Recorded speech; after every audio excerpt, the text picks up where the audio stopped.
তোমার আমার জীবনের প্রথম বসন্তে, হ্যাঁ, যতটা মনে পড়ছে, ফুলশয্যার রাতে তুমি আমার কাছে একটা পছন্দের নাম চেয়েছিলে। সেদিন থেকেই আমি একটা নাম খুঁজছিলাম। আমি হরেক রকম ফুলের বাগানের কাছে গেলাম। ফুলেরা মাথা নেড়ে বলল, ফিরে যাও কবি, আমরা কলঙ্কিত, আমরা বঞ্চিত, আমরা বারবার প্রতারিত। তুমি আমাদের নামে নাম রেখো না তোমার ভালোবাসার মানুষটির।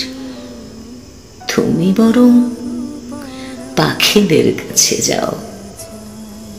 আমি রং বেরঙের পাখিদের কাছে গেলাম।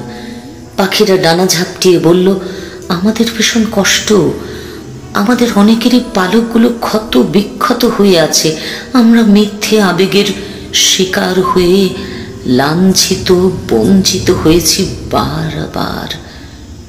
তুমি বরং নদীর কিংবা সমুদ্রের কাছে যাও। বসন্তের পর বসন্ত কেটে গেল, তোমার একটা নাম খুঁজে পেলাম না। আমি নদী, সমুদ্র সবার কাছে গেলাম। জানলাম সবার গভীরে লুকিয়ে থাকা কষ্টের কথাগুলো। ওরা বিমুখ করে দিল আমাকে। আমি চাঁদের দিকে তাকিয়ে দেখলাম বারবার মেঘে মেঘে ঢেকে যাচ্ছে তার অপূর্ব মুখখানি। অজস্র মুহূর্ত কেটে গেল। প্রতিটি বসন্তে তুমি আমাকে স্মরণ করিয়ে দিয়েছ তোমার সেই চাওয়াটা। আমি রামায়ণ খুঁজলাম আতি পাতি। দেখলাম জানকী তনয়া সীতা দেবীকে রামচন্দ্র বলছেন, ভদ্রে, তুমি জানিও আমি সুহৃদগণের বীর্য বলে যে দারুণ রণ পরিশ্রম করিয়াছি, ইহা তোমার কারণ নহে। জানকী তনয়া বুঝতে পেরেছিলেন ভালোবাসাটা তার জন্য ছিল না। অবশেষে পাতালে প্রবেশ করেছিলেন সীতা। নাম কোথায় পাবো আমি?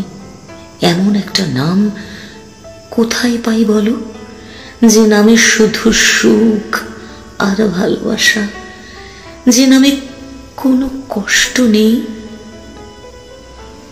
মহাভারতের কাছে গেলাম। দেখলাম যাজ্ঞসেনীর মতো স্ত্রীও জুয়া খেলার পণ।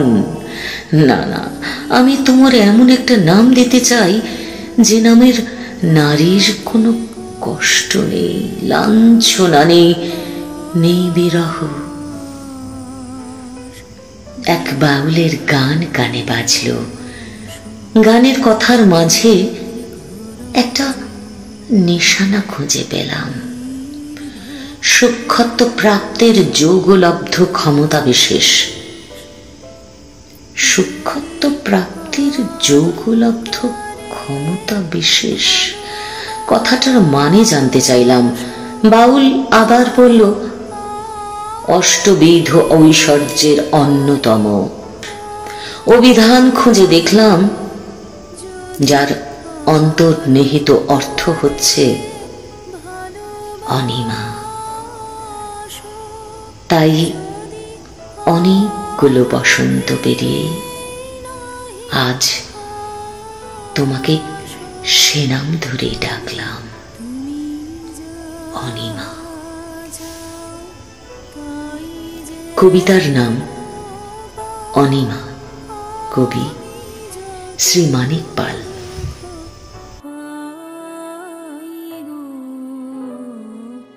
আমার পরানো যাহা